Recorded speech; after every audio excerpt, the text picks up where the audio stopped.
Assalamualaikum warahmatullahi wabarakatuh. Kepada yang terhormat Bapak Ibu dosen penguji uji kinerja pada PPG Transformasi Pendidikan Agama Islam tahun 2025. Perkenalkan, saya Muhammad Ihsan Fadilah, mahasiswa PPG PAI tahap 2 tahun 2025 di LPTK Universitas Islam Negeri Sunan Gunung Jati Bandung dengan NIM 5252112143. Pada hari ini Kamis tanggal 9 Oktober tahun 2025, saya akan melaksanakan uji kinerja di Sekolah SMP Negeri 1 Keramat Mulia, kelas 7A dengan materi menghadirkan sholat dan zikir dalam kehidupan.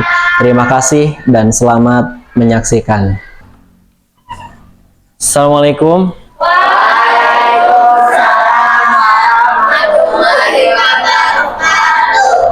Udah berapa belum? Silahkan Faisal coba pimpin doa. Ya,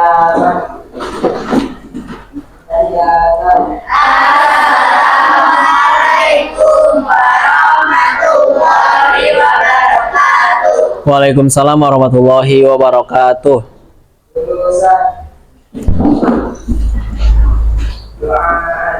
Bismillahirrahmanirrahim. Asyhadu an la ilaha illallah wa asyhadu anna Muhammadar Rasulullah.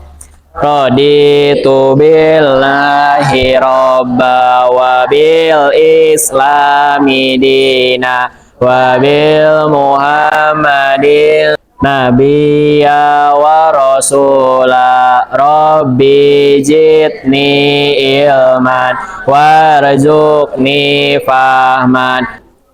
Ada yang nggak hadir anak-anak? Kita absen dulu. Siapa yang nggak hadir? Yazan. Yazan kenapa? Terus siapa lagi? Alwi kenapa Alwi? Nggak tahu. Nggak keterangan. Udah berdua? Udah. Oke. Baik anak sekalian, tadi ada beberapa teman kita yang sakit. Mari kita doakan semoga dia diangkat penyakitnya dan disehatkan kembali. Amin ya Allah ya Robbal alamin. Masih semangat? Masih. Semangat pagi? Pagi. Oke, masih semangat semuanya. Pertama-tama marilah kita panjatkan puji syukur kepada Allah Subhanahu wa taala. Alhamdulillah pada kesempatan kali ini kita dapat bertemu kembali di pembelajaran PAI. Ada beberapa hal yang kita pelajari pada kesempatan kali ini. Di pertemuan sebelumnya di minggu kemarin kita telah menyelesaikan pembelajaran bab 2 perihal Asmaul Husna. Maka dari itu kita akan berlanjut ke jenjang selanjutnya, ke materi selanjutnya, bab selanjutnya yaitu perihal menghadirkan sholat dan zikir dalam kehidupan. Maka dari itu ini adalah tema pada pembelajaran kita kali ini. Anak-anakku sekalian, sebelum ke pembelajaran ke PPT yang ini, kalian akan melihat video terlebih dahulu. Untuk sekarang kalian silahkan melihat video terlebih dahulu, video tayangan ini, dan perhatikan baik-baik dan refleksikan.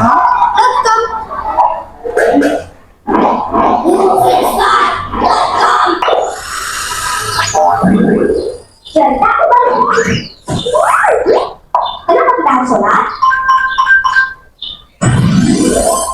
Assalamualaikum teman-teman, namaku Ubay. Kali ini Ubay mau cerita kalau dulu Ubay pernah bingung kenapa Ubay harus sholat. Harus puasa, harus baca Al-Quran. Ubay, udah baca Al-Quran? Tahu sebentar nih, Ubay soalnya harus. Karena Ubay kepikiran terus, akhirnya Ubay tanya deh sama Umi. Umi, kenapa sih kita harus sholat, puasa, baca Al-Quran? karena kita hamba Allah. Kita ini kan diciptakan Allah, memang itu beribadah. Di Al-Quran ada ayatnya. Allah Ta'ala berfirman, walau khalaqtul jinna wal insa illa liya'budun. Artinya, tidaklah aku ciptakan jin dan manusia kecuali untuk beribadah kepadaku. Ibadah itu contohnya yang tadi Bayi tanyain, sholat, puasa, baca Al-Quran, semuanya diperintahin sama Allah, harus patuh. Kita patuhi semua perintah dari Allah dan menjauhi semua larangan Allah. Allah perintah kita sholat, kita harus sholat. Allah perintah kita makan dengan tangan kanan, kita makan harus pakai tangan kanan. Kita harus menjauhi makanan yang haram. Alhamdulillah, Ubay mulai paham nih sedikit-sedikit. Nah, itu dia video yang tadi telah ditampilkan, perihal video refleksi. Kenapa sih kita harus sholat? Kenapa sih kita harus puasa? Kenapa sih kita nggak boleh makan itu? Kenapa sih kita makan harus pakai tangan kanan? Kenapa sih kita harus berzikir dan sebagainya? Itu semua tertanam ada pada tayangan video yang telah kalian pelajari. Ada yang kalian dapatkan dari tadi video tayangan? Kenapa kita harus sholat? Karena sholat merupakan perintah Allah yang wajib dilaksanakan. Maka dari itu kita sebagai kaum muslimin harus melaksanakan sholat yang 5 waktu, karena itu kewajiban kita sebagai kaum muslimin. Nah, sebelum ke pembahasan, masuk ke pembahasan di PowerPoint ini, di PPT ini, Bapak mau ice breaking terlebih dahulu. Kalau Bapak bilang tepuk 1, tepuk 2, tepuk 3, tepuk 4, tepuk 5, gitu, paham ya? Paham.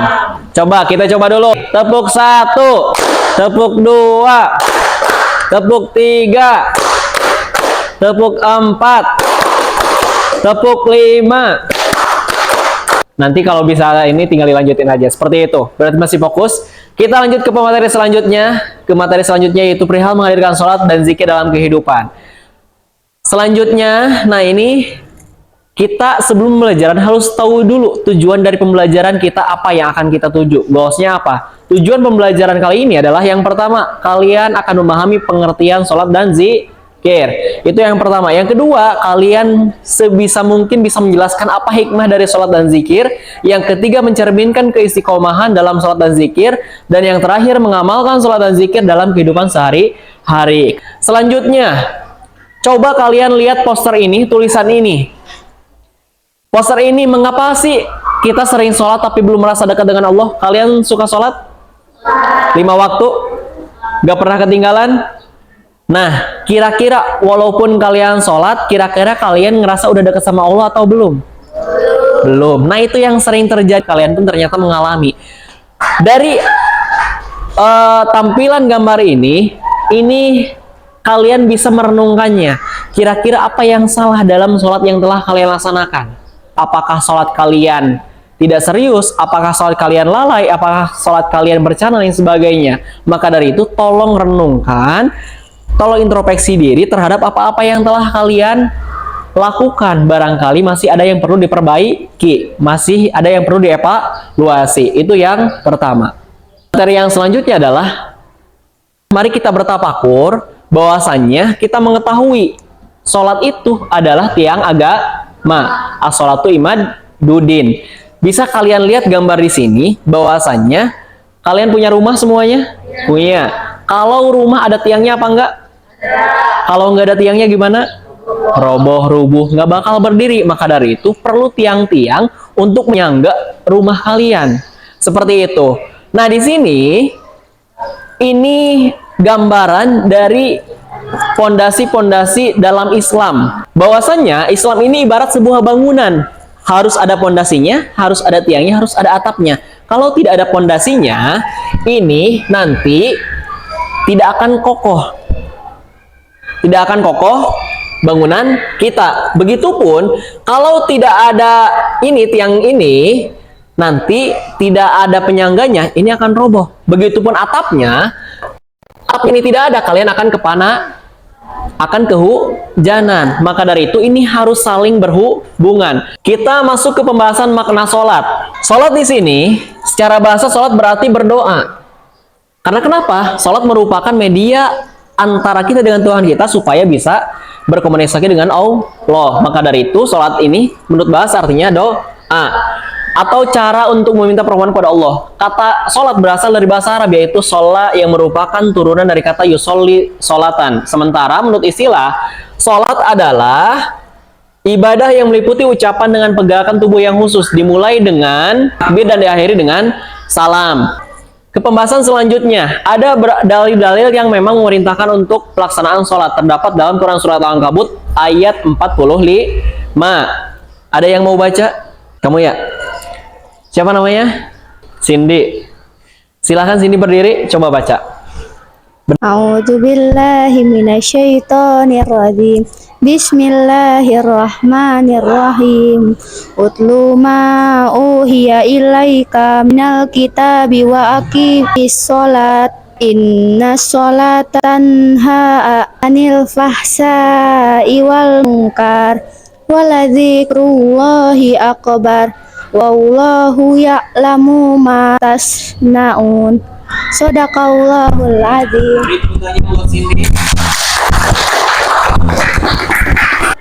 Nah, tadi makna sholat. Kemudian kita juga akan belajar mengetahui bagaimana makna zikir. Pembahasan selanjutnya, kita belajar perihal arti dari zikir terlebih dahulu. Arti zikir menurut bahasa apa? Ingat. Karena zikir tersebut adalah tujuannya untuk mengingat. Dan setelah itu kemudian istilah zikir diartikan dengan mengingat Allah Subhanahu wa taala. Zikir itu tujuannya untuk mengingat Allah, karena zikir itu bacaannya adalah semua keagungan Allah, kebesaran Allah. Bacaannya ada astagfirullah, ada la ilaha illallah, ada Allahu akbar, ada apa lagi? Subhanallah. Terus Masya Allah dan sebagainya. Pokoknya banyak lah. Nah, itu anak-anakku materi yang kita pelajari, materi yang telah Bapak sampaikan. Selanjutnya, Bapak kalian udah dibagi kelompok, ada 4 kelompok. Nanti ada hal-hal yang harus kalian kerjakan. Silakan nanti kalian kerjakan.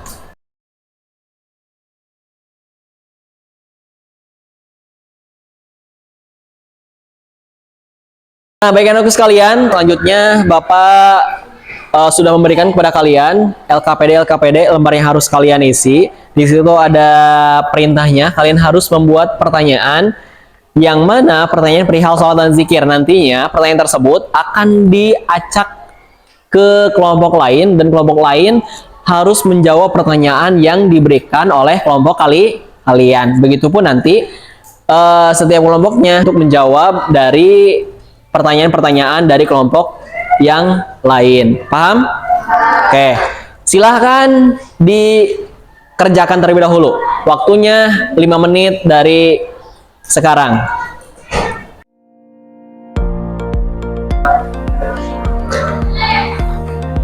Nanti tulis di sini, tulis nomornya nomor 4. Pokoknya gitu. Ini soalnya dan sebagainya ya. Sok dikerjakan 5 menit.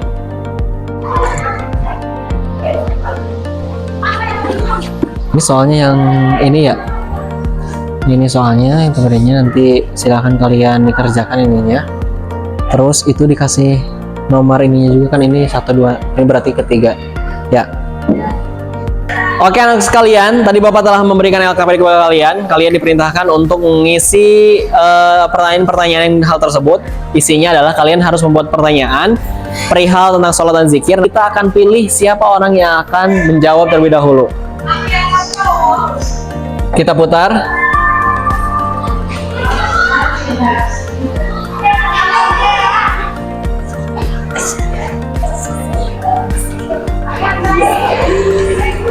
Askia, silakan berdiri. Dari kelompok mana pertanyaannya? Dari kelompok 3 bertanya. Pertanyaannya apa? Bagaimana cara menjaga agar kita tetap istiqomah dan dalam melaksanakan salat 5 waktu? Jawabannya apa? Dengan membiasakan diri salat tepat waktu, membuat jadwal salat, berdoa agar diberi kekuatan istiqomah, dan menjadikan salat sebagai kebutuhan hati. Nah, itu jawabannya. Mana tepuk tangannya? Adalah dengan yang tadi, kita selalu berusaha untuk istiqomah tersebut, walaupun capek, walaupun lain sebagainya, harus tetap bisa istiqomah dalam menjalankan hal tersebut. Selanjutnya,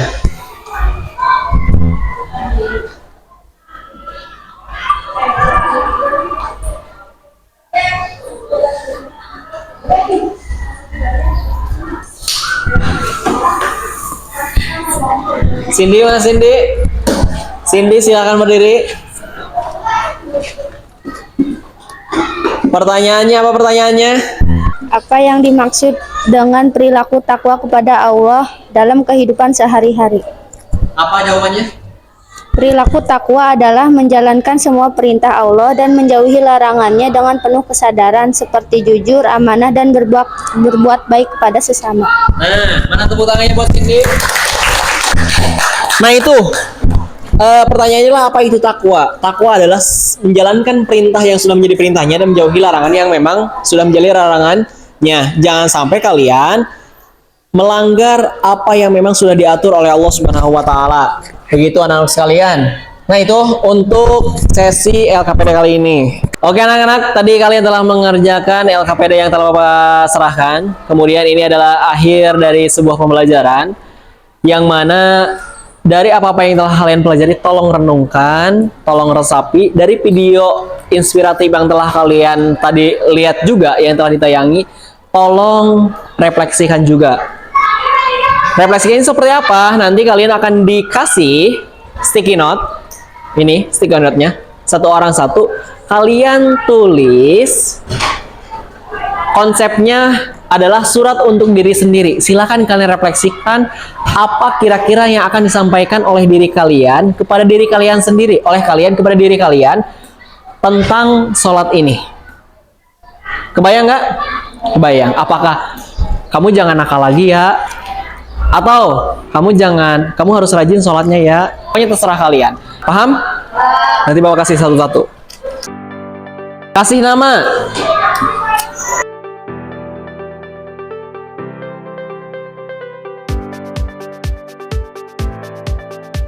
Bapak kasih waktu 3 menit. Sok. Pesannya yang bagus-bagus.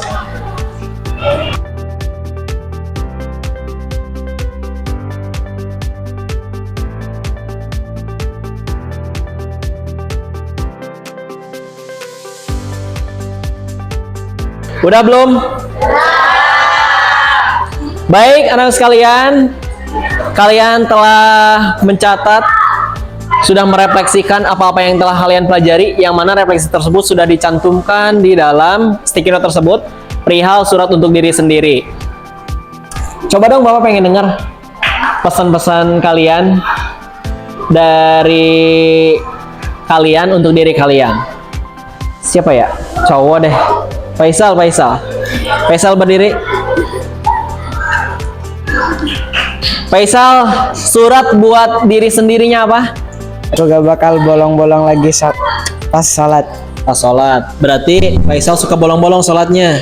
Nah, itu berarti Faisal pesan buat dirinya sendiri, surat buat diri sendiri, surat untuk diri sendiri adalah aku nggak mau bolong-bolong lagi sholatnya. Benar? Silahkan tempelkan di sini. Selanjutnya, Salpa mau Salpa? Salpa maju Salpa. Yuk. Salpa pesannya apa? Pengen berubah diri agar tidak meninggalkan sholat 5 waktu lagi. Ingin merubah diri supaya tidak meninggalkan sholat lagi. Kasih tepuk tangannya.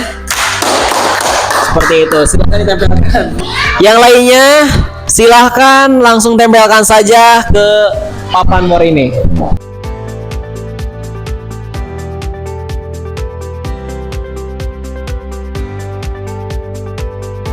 Silahkan duduk kembali. Semuanya udah ditempel? Nah, ini adalah pesan-pesan buat diri kalian sendiri. Kalian bisa lihat pesan-pesannya. Ada dari Pak Harani, kamu harus sholat 5 waktu, kamu harus berzikir, pengen sholat 5 waktu. Ada dari Empit, ada dari Michelle, Cindy, Devina, Faisal, Aulia, Alfa dan sebagainya, Rido, Nadila, Sena dan sebagainya. Nah, itu pesan-pesannya.